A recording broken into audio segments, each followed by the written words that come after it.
Hello students, welcome to my channel biology one. तो last class में हमने देखा था डबल फर्टिलाइजेशन के बारे में।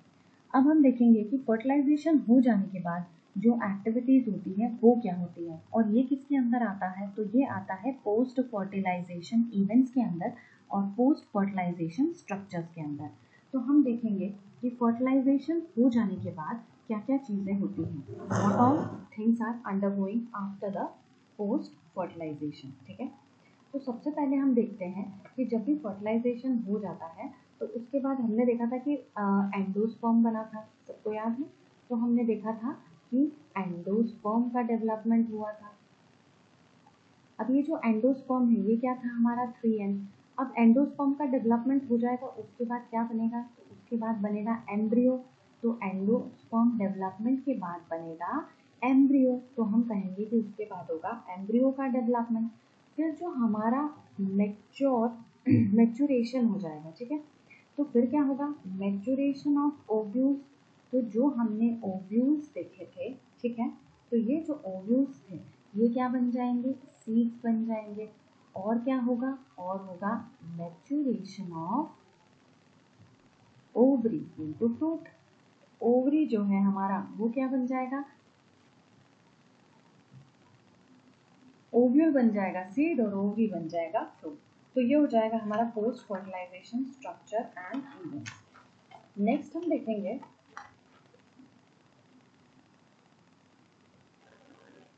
देखेंगे, कि एंडोस्पर्म हमारा कैसे बना, क्या बना, और लाइक उसके बहुत सारे फीचर्स को स्टडी करेंगे। तो हम एंडोस्पर्म के बारे में स्टडी करेंगे। Let me set the screen.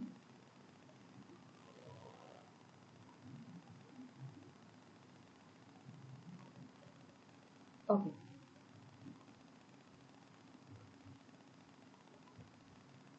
तो विल स्टार्ट। हम बनाएंगे एंडोस्पर्म।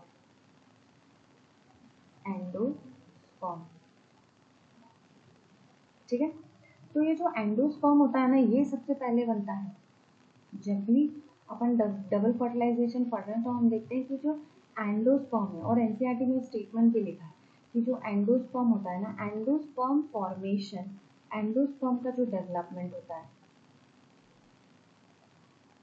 Precedes embryo development. ठीक है, तो एंडोस्पर्म के डेवलपमेंट के बाद हमारा एम्ब्रियो का डेवलपमेंट होगा। तो हम देखेंगे कि सबसे पहले क्या बन जाएगा। तो सबसे पहले हमारे पास बन जाएगा प्राइमरी एंडोस्पर्म। ठीक है, क्या बनेगा हमारे पास, प्राइमरी एंडोस्पर्म सेल बनेगा। वो जो एक सेल बना था, याद है सबको, जिसकी प्लॉइडी क्या थी, 3n। अब इसके अंदर क्या होगा, माइटोसिस होगा। तो ये क्या करेगा, डिवाइड करेगा। तो ये डिवाइड करेगा रिपीटेडली, बार बार डिवाइड करेगा। तो ये क्या करेगा, बार बार डिवाइड होगा। और जब ये बार बार डिवाइड हो जाएगा तो हमारे पास बहुत सारे उसी तरीके के सेल बन जाएंगे। तो हमारे पास क्या बन जाएगा, ट्रिप्लॉइड तो वो था ही। तो हमारे पास बन जाएगा ट्रिप्लॉइड एंडोस्पर्म टिश्यू बन जाएगा। अब ये जो ट्रिप्लॉइड एंडोस्पर्म टिश्यू बना है, इसको हम काहे के लिए यूज करेंगे, तो इसको हम यूज करेंगे as a reserve food material. तो कैसे यूज करेंगे इसको, इसको यूज करेंगे अपन रिजर्व फूड मटेरियल के फॉर्म में। ठीक है, और ये क्या करेगा, इट विल प्रोवाइड न्यूट्रिशन या नरिशमेंट। तो हम कह सकते हैं कि it will provide nourishment to growing embryo to developing embryo. ठीक है, तो क्या करेगा कि जो डेवलपिंग एम्ब्रियो है उसको क्या प्रोवाइड करेगा, नरिशमेंट प्रोवाइड करेगा। ठीक है, अब देखो जो सबसे कॉमन टाइप का एंडोस्पर्म होता है, सबसे कॉमन टाइप वाला एंडोस्पर्म वही है जो अपन ने बनाया था डबल फर्टिलाइजेशन में। तो जो मोस्ट कॉमन टाइप है, ठीक है, तो हम देखेंगे कि जो most common type of endosperm क्या है, type of endosperm, most common type of endosperm development. इसमें क्या होगा कि जो हमारा प्राइमरी एंडोस्पर्म न्यूक्लियर था उसका न्यूक्लियर डिवीजन होगा। और जब न्यूक्लियर डिवीजन होगा तो क्या होगा, बहुत सारे फ्री न्यूक्लियर एंडोस्पर्म्स बन जाएंगे। उसके आसपास फिर सेल वॉल का फॉर्मेशन होता है और फिर सेल्यूलर एंडोस्पर्म बन जाता है। तो मोस्ट कॉमन एंडोस्पर्म कैसे बनेगा कि हमारे पास पहले तो रहेगा प्राइमरी एंडोस्पर्म न्यूक्लियस। अब इसके अंदर क्या होगा, न्यूक्लियर डिवीजन होगा, तो इसके अंदर हम कह सकते हैं कि सक्सेसिव क्या हो जाएगा, सक्सेसिव न्यूक्लियर डिवीजन। तो बहुत सारे न्यूक्लियर डिवीजन हो रहे हैं, सक्सेसिव न्यूक्लियर डिवीजन हो रहे हैं, तो बहुत सारे हमारे पास न्यूक्लियस बन गए। और जब सक्सेसिव न्यूक्लियर डिवीजन होंगे तो क्या बन जाएगा, फ्री न्यूक्लियाई। ठीक है, फ्री न्यूक्लियाई। और यहाँ पे हमारे पास बन जाएगा फ्री न्यूक्लियर, क्या बनेगा, फ्री न्यूक्लियर एंडोस्पर्म बन जाएगा। ठीक है, और ये जो फ्री न्यूक्लियर एंडोस्पर्म बना इसके आसपास फिर बन जाएगी सेल वॉल। तो यहाँ पे क्या हो जाएगा, सेल वॉल फॉर्मेशन हो जाएगा। और जब सेल वॉल फॉर्मेशन होगा तो हमारे पास मिल जाएगा सेल्यूलर एंडोस्पर्म। क्या मिल जाएगा, सेल्यूलर एंडोस्पर्म। तो हमें मिल जाएगा उसके बाद सेल्यूलर एंडोस्पर्म। अब इसका एग्जाम्पल हमको एनसीईआरटी में दे रखा है कि जो कोकोनट का वाटर होता है, ठीक है, तो जो कोकोनट का वाटर होता है that is example of free nuclear endosperm. तो वो क्या हो जाता है, वो हो जाता है हमारा फ्री न्यूक्लियर एंडोस्पर्म। ठीक है, और जो उसका वाइट कर्नल होता है, तो जो उसका वाइट कर्नल होता है वो क्या हो जाएगा, तो जो उसका वाइट कर्नल होगा वो एग्जाम्पल है हमारा सेल्यूलर एंडोस्पर्म का। तो वो किसका एग्जाम्पल है, सेल्यूलर एंडोस्पर्म का एग्जाम्पल है। ठीक है, अब देखो जो एंडोस्पर्म होते हैं ना वो क्या किए जाते हैं कि इट इज कंप्लीटली कंज्यूम कर लिए जाते हैं डाइकॉट में। ठीक है, तो यहाँ पे हम देखेंगे कि जो हमारे पास एंडोस्पर्म है कंप्लीटली कंज्यूम हो जाता है। ठीक है, तो कंप्लीटली कंज्यूम किसमें कंज्यूम हो जाएगा, तो completely consumed in dicot. Dicot में अब डाइकॉट क्या होगा, जैसे कि पी हो गया, बी हो गया, तो इसमें पूरी तरीके से कंज्यूम कर लिया जाता है। ठीक है, पूरी तरीके से इसको क्या किया जाता है, कंज्यूम कर लिया जाता है डाइकॉट में। जैसे पी हो गया, बीन हो गया, ग्राउंडनट हो गया। ठीक है, इसके अंदर इसको कंप्लीटली कंज्यूम कर लिया जाता है। बट ये जो एंडोस्पर्म है ये मोनोकॉट्स के अंदर कंप्लीटली कंज्यूम नहीं होता है। तो मोनोकॉट्स के अंदर ये रह जाता है, परसिस्टेंट हो जाता है। तो हम कह सकते हैं कि परसिस्ट इन मैच्योर सीड, किसी किसी में रह जाता है। किस में रह जाता है, स्पेशली मोनोकॉट्स में रह जाता है। किस में रह जाता है, मोनोकॉट्स में। और एग्जाम्पल इसके लिए हम क्या देखेंगे, तो एग्जाम्पल इसके लिए हम देख लेंगे कि मेज हो गया, बीट हो गया। अच्छा, इसके अंदर एक एक्सेप्शन होता है जिसको हम बोलते हैं कैस्टर। तो कैस्टर होता क्या है, एक्चुअली कैस्टर डाइकॉट होता है बट उसके अंदर भी परसिस्टेंट रह जाता है। और यहाँ पे भी जो ऑर्किड होते हैं वो होते हैं मोनोकॉट, बट उसका भी एक एक्सेप्शन हो जाता है। ठीक है, तो मोनोकॉट के अंदर भी क्या होता है, मोनोकॉट के अंदर भी हम देखेंगे कि जो हमारा एंडोस्पर्म है वो क्या हो जाता है, कंप्लीटली कंज्यूम हो जाता है। कौन सा मोनोकॉट, ऑर्किड। ठीक है, तो ऑर्किड के अंदर जो हमारा एंडोस्पर्म है वो क्या हो जाता है, कंप्लीटली कंज्यूम हो जाता है।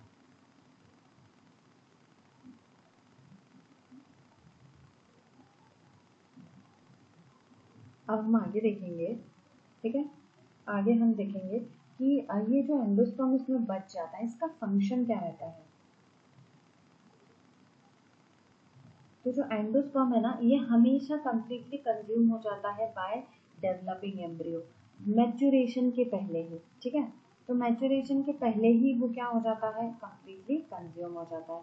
तो endosperm is completely consume by the developing embryo in peas and beans. और जो हमारा ऑर्किड है ना, ऑर्किड तो एक्चुअली मोनोकॉट है पर उसका भी खत्म हो जाता है। ठीक है,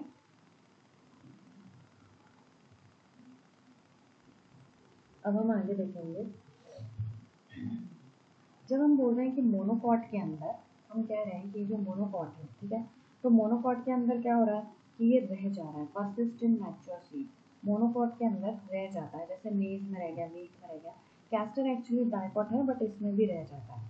तो ये रह जाता है तो क्या करता है, जर्मिनेशन के टाइम पे यूज होगा, तो यूज अप ड्यूरिंग जर्मिनेशन। अब इसमें बच तो गया है तो हम इसको क्या करेंगे, इसको यूज अप कर लेंगे। कब कर लेंगे, use up during seed germination. इसको हम सीड जर्मिनेशन के टाइम पे यूज कर लेंगे, ठीक है। तो it is used up during seed germination, seed germination के टाइम पे हम इसको क्या करेंगे, यूज अप कर लेंगे। नेक्स्ट अपन पढ़ेंगे अब एम्ब्रियो के बारे में। तो जो हमारा नेक्स्ट टॉपिक हो जाएगा वो क्या हो जाएगा, एम्ब्रियो। तो हम इसको थोड़ा लिख लेंगे।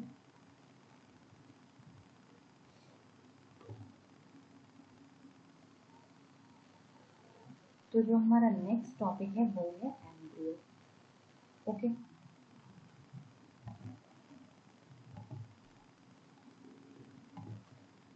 ओके, तो एम्ब्रियो कैसे बनता है, embryo develop at micropylar end of the embryo set where zygote is present, हमें याद ही है।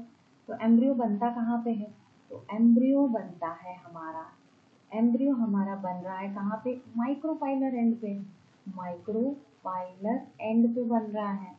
और माइक्रोपाइलर एंड पे क्या था हमारे पास, एम्ब्रियो सेट था, याद है ना।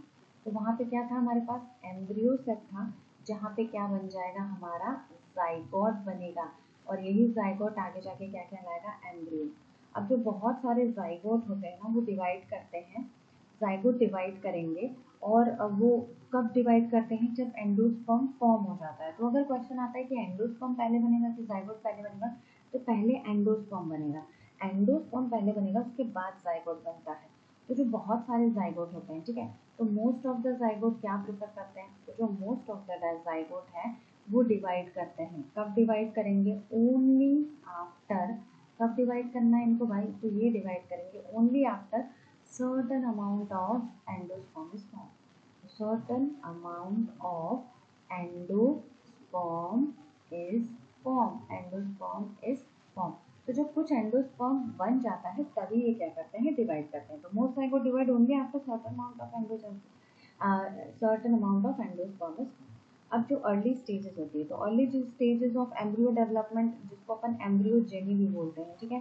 तो एम्ब्रियोजेनी क्या हो जाएगी, एम्ब्रियोजेनी हो जाएगी अर्ली स्टेजेस, ये होती है अर्ली स्टेजेस होती है, तो ये हो जाएगी हमारी early stages of embryo development, ठीक है। तो एम्ब्रियो डेवलपमेंट की अर्ली स्टेजेस है, ठीक। तो एम्ब्रियोजेनी क्या हो जाएगी, early stages of embryo development. तो ये जो एम्ब्रियोजेनी होती है वो मोनोकॉट और डाइकॉट में सिमिलर होती है, तो ये क्या हो जाएगी, similar in monocot and dicot. तो मोनोकॉट में, तो similar in monocot and dicot, दोनों में जो एम्ब्रियोजेनी स्टार्टिंग की जो स्टेजेस होती है वो कैसी रहेगी, सिमिलर ही रहेगी। अब हम नेक्स्ट देखेंगे कि ये जो डाइकॉट और मोनोकॉट के, ओके, तो हम देखेंगे ये जो इसकी स्टेजेस बनाएंगे, हम एम्ब्रियोजेनी की स्टेजेस बनाएंगे, डाइकॉट और मोनोकॉट दोनों में देखेंगे, बट हम एम्ब्रियोजेनी की स्टेजेस बनाएंगे। और ये ना हमें डाइकॉट का दे रखा है, तो जो एनसीईआरटी में दे रखा है वो डाइकॉट का है। तो हम देखेंगे कि बहुत सारी स्टेजेस है हमारे पास, तो क्या है हमारे पास, stages of embryogeny, stages of embryogeny in dicot का एम्ब्रियो, इन डाइकॉट एम्ब्रियो।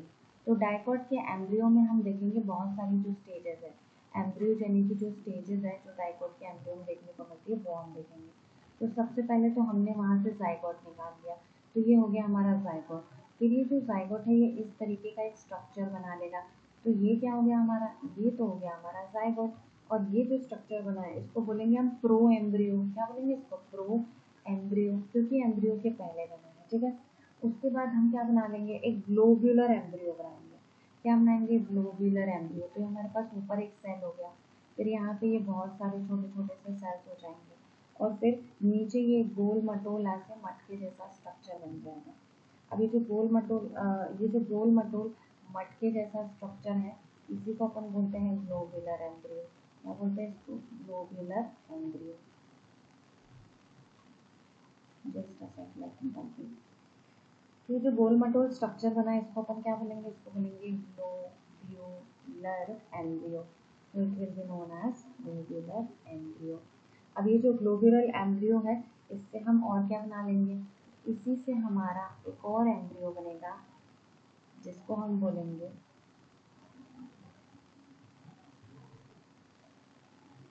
जिसको हम बोलेंगे हार्ट शेप एम्ब्रियो। इसको क्या बोलेंगे अपन? Heart shape embryo. तो ग्लोबुलर एम्ब्रियो बन गया। उसके बाद हमारे पास क्या बन रहा है? तो छोटे छोटे से बहुत सारे सेल्स फटाफट बना लेते हैं, ठीक है। तो ये क्या हो जाएगा? Heart shape embryo, HART, heart.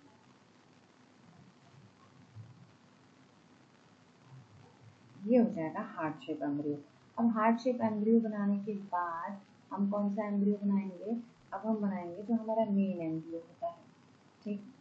Let me erase it. फिर हम बनाएंगे हमारा मेन जो एम्ब्रियो होता है डाइकोट।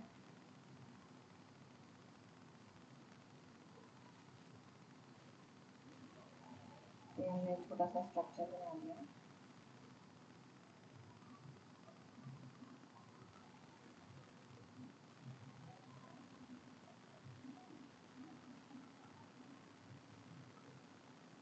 ओके, तो ये बन गया। तो ये यहाँ के जो सेल्स हैं, यहाँ के जो सेल्स हैं ये कहलाते हैं सस्पेंसर सेल्स। ये कहलाएंगे सस्पेंसर सेल। सॉरी, ये वाला पोर्शन हो जाएगा हमारा रेडिकल और ये वाला पोर्शन हो जाएगा, ये दोनों तो हमारे कॉटलेडेंस हैं, ठीक है। तो हो जाएगा कॉटी, ये हमारे कॉटलेडेंस हो जाएंगे। ये वाला रीजन हो जाएगा पिम्यूल का। तो ये रीजन क्या हो जाएगा?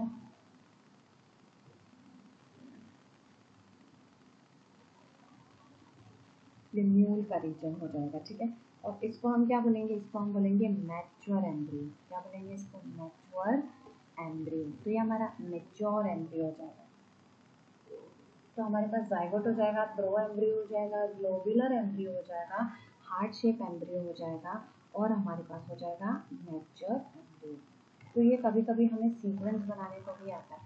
सीक्वेंस ये बनाना होता है कि कौन सा स्ट्रक्चर पहले मिलेगा। तो इसके सीक्वेंस में क्या आ जाएगा, फिर से देख लेंगे।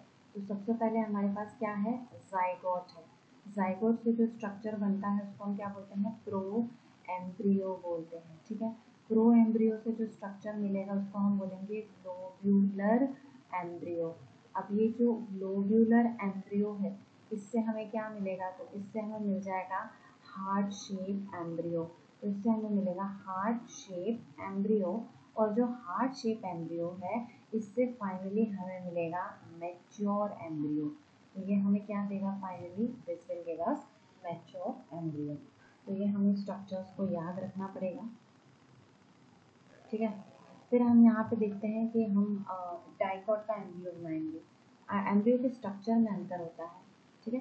तो डाइकॉट का एम्ब्रियो बनाएंगे। अब हम ये जो डाइकॉट का एम्ब्रियो बना रहे हैं तो ये कैसे बनेगा?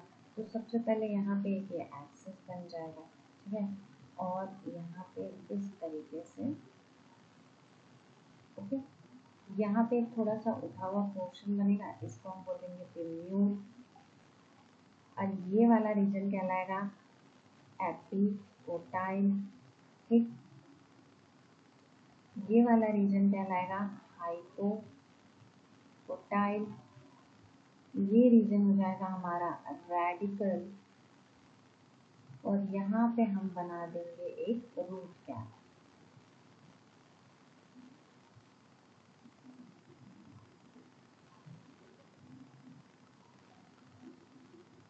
तो यहाँ पे हम क्या बना देंगे? Root cap. अब ये जो पिन्यूल, एपिकोटाइल, हाइपोकोटाइल ये जो रीजन है ये कहलाता है एम्ब्रियोनल एक्सिस। इसको क्या कहा जाता है? Embryonal axis. और जो ये दो स्ट्रक्चर्स है इसको हम बोलते हैं कॉटलेडेंस। तो इसको क्या बोलते हैं हम? कॉटलेडेंस बोलते हैं, ठीक है।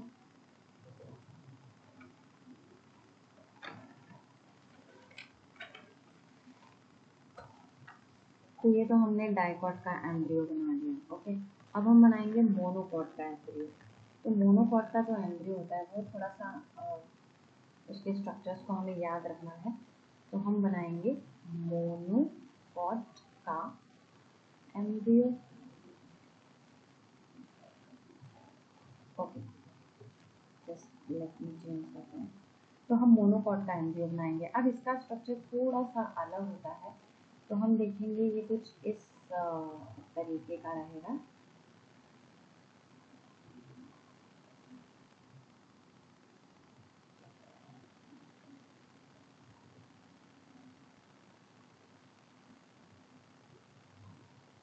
ठीक इस तरीके से कुछ बनेगा। अब यहाँ पे क्या होता है, यहाँ पे थोड़ी सी और पतली सी एक लाइन ड्रॉ कर लेते हैं। तो यहाँ पे हम देखेंगे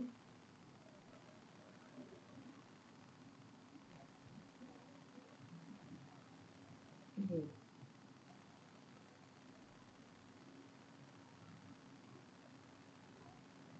ओके।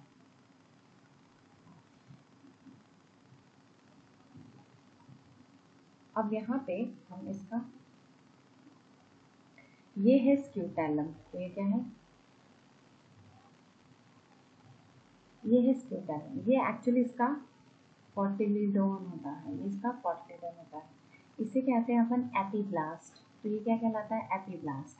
ये ना इसका रिड्यूस्ड वाला वो रहता है, क्या कह सकते हैं, कॉटिलीडन। तो ये इसका रिड्यूस्ड कॉटिलीडन होता है, मतलब ये भी उसका कॉटिलीडन होता है बट किस फॉर्म में है, ये रिड्यूस्ड फॉर्म में। इट्स नॉट, हम इसको रूडिमेंट्री भी बोल सकते हैं। रूडिमेंट्री मतलब बचा हुआ है, ठीक है। तो ये हो जाएगा रूडिमेंट्री कॉटिलीडन। इसमें भी कॉटिलीडन होते हैं, इसमें 2 कॉटिलीडन है बट ये वाला वर्किंग है। अब यहाँ पे क्या होगा, यहाँ पे एक और इस तरीके से स्ट्रक्चर होता है, ठीक है।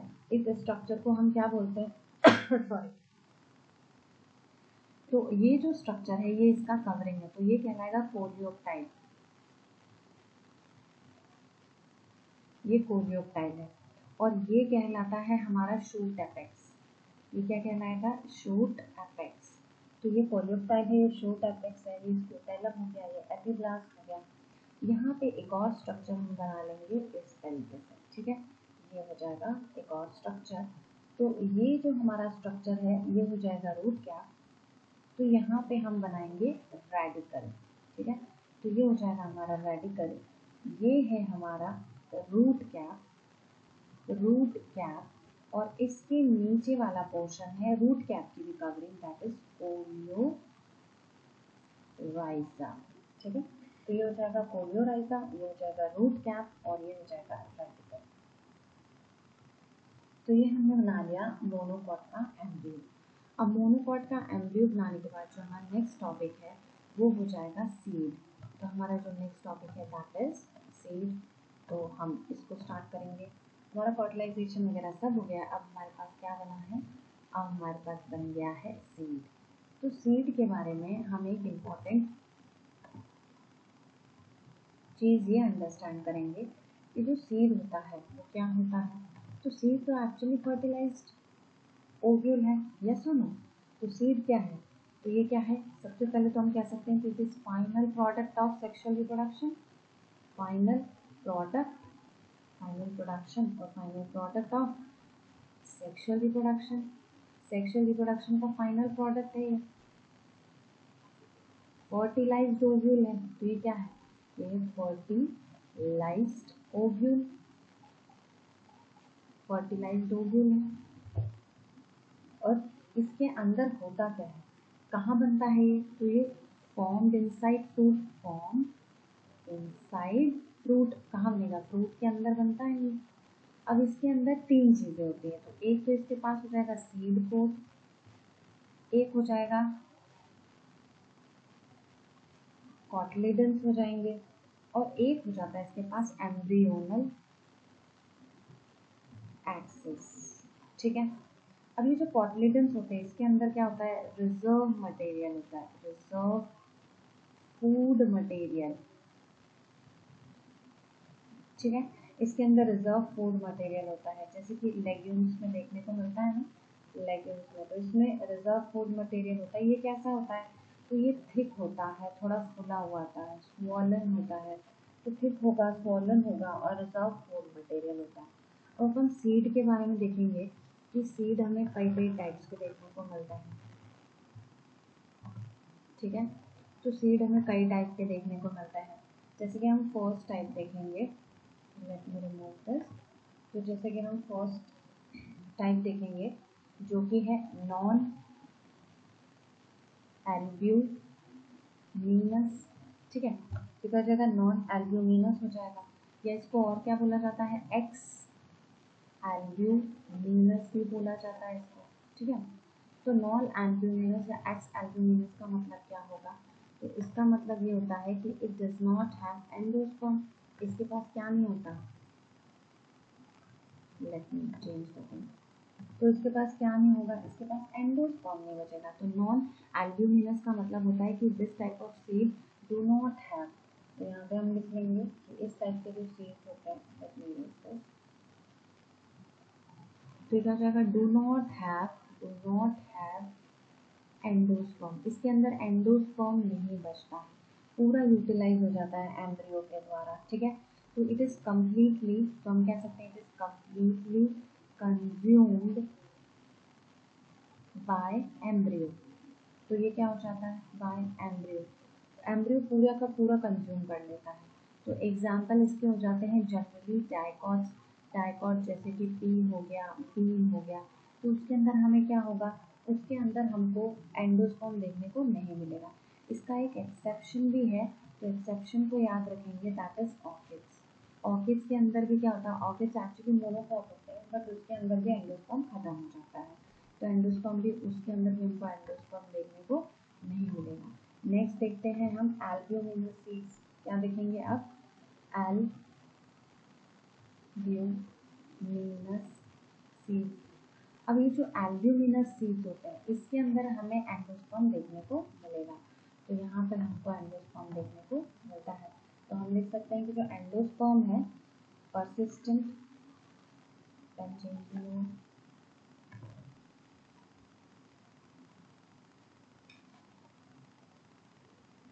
तो यहाँ पे क्या हो जाएगा?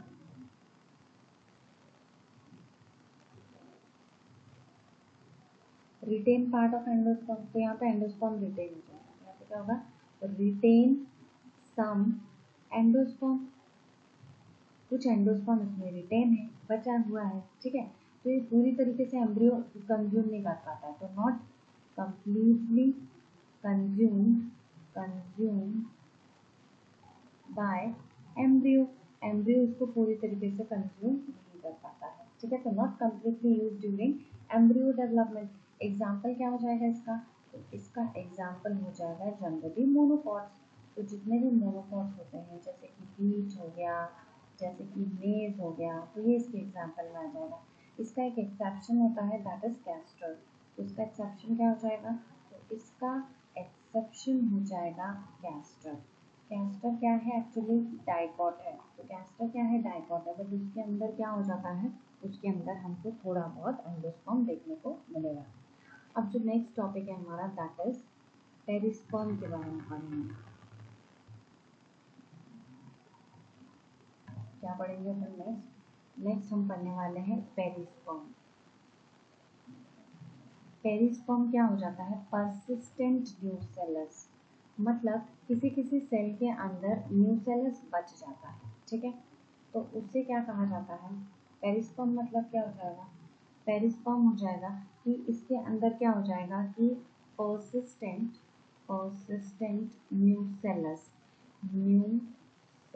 न्यूसेलस के सेल्स इसमें रह जाते हैं। और एग्जाम्पल इसका क्या है? तो इसका एग्जाम्पल है बीट एंड ब्लैक पेपर। तो एग्जाम्पल है इसका बीट एंड ब्लैक पेपर। इसमें न्यूसेलस के कुछ सेल रह जाते हैं, पूरी तरीके से खत्म नहीं होते। ठीक है, इंटेगुमेंट्स जो रहते हैं, ओके, तो इंटेगुमेंट्स जो रहते हैं, जो बाहर के कवरिंग रहते हैं, ओव्यूल, ये जो कवरिंग देखी थी अपन ने,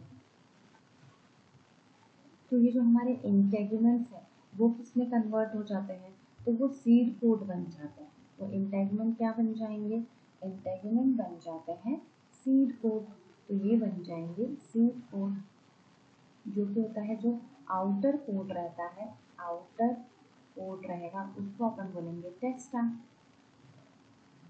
और जो इनर कोट रहता है, इसको बोलते हैं टेगमेंट।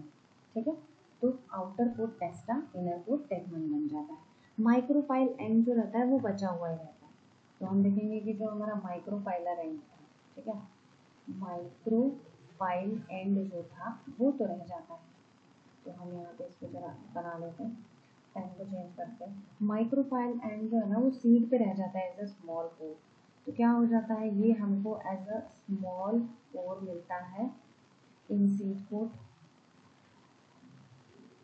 ठीक है, सीड कोट पे स्मॉल पोर मिलता है और क्या करता है, ये करता है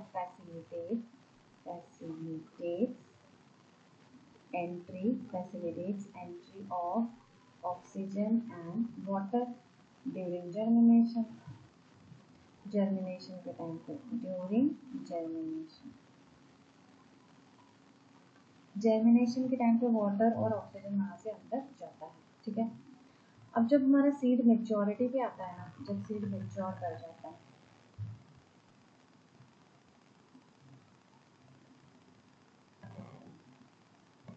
let me arrange the page.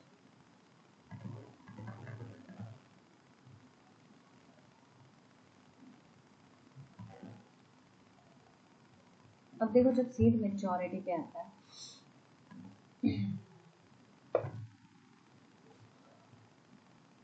अब देखेंगे कि जो हमारा सीड है, ठीक, सीड जब मेच्योर हो जाएगा तो उसके अंदर से वाटर खत्म हो जाएगा। ठीक है, तो सीड मेच्योर होगा तो उसका जो वाटर कंटेंट है वो कम हो जाएगा, तो वाटर कंटेंट उसका रिड्यूस्ड हो जाएगा। सीड मेच्योर और वाटर कंटेंट रिड्यूस में सिर्फ 10 से 15% मॉइस्चर ही रह जाएगा। तो सीड क्या हो जाएगा, सीड बिकम्स रिलेटिवली ड्राई हो जाएगा। उसमें क्या होगा, 10 से लेके 15% तक वाटर ही बच जाएगा, मतलब 10 से लेके 15% मॉइस्चर उसमें रह जाएगा। ठीक है, एम्ब्रियो का जो मेटाबॉलिक रेट है वो कम हो जाएगा। तो ये जो हमारा एम्ब्रियो है उसका क्या हो जाएगा, मेटाबॉलिक एक्टिविटी स्लो डाउन हो जाएगी। तो एम्ब्रियो की मेटाबॉलिक एक्टिविटी क्या हो जाएगी, स्लो डाउन हो जाएगी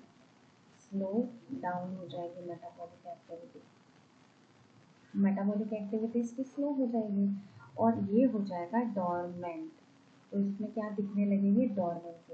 तो सीड मैच्योर होगा मतलब उसका वाटर कंटेंट कम हो गया, और वाटर कंटेंट कम हो गया तो वो रिलेटिवली ड्राई हो जाएगा, उसमें 10 to 15% मॉइस्चर ही बचेगा, और एम्ब्रियो उस टाइम पे मेटाबॉलिक एक्टिविटीज की स्लो डाउन हो जाएगी और वो डॉर्मेंसी पे चला जाएगा, डोरमेंट हो जाएगा। जब उसको फेवरेबल कंडीशन मिलेगी, फेवरेबल कंडीशन जब उसको मिलेगी तो फिर वो जर्मिनेट करने लगेगा। तो सीड क्या हो जाएगा, फेवरेबल कंडीशन मिलने पे सीड जर्मिनेट होने लगेगा। ठीक है, तो हमने सीड के बारे में पढ़ लिया। अब हम देखते हैं कि हमको सीड से क्या फ़ायदा मिलता है, like what are the advantages of seed, क्या फ़ायदा है सीड से। ठीक, तो हम देखेंगे एडवांटेजेस। तो एडवांटेजेस क्या है भाई, इसके एडवांटेजेस ऑफ सीड, सीड का कुछ तो फ़ायदा होना चाहिए, ऐसे ही थोड़ी है ना। तो सीड का हमें कुछ ना कुछ फ़ायदा भी होना चाहिए। तो सीड का क्या फ़ायदा है कि बेटर एडेप्टेटिव स्ट्रेटजीज हैं इसमें। तो ये वाला पोर्शन हम देखेंगे नेक्स्ट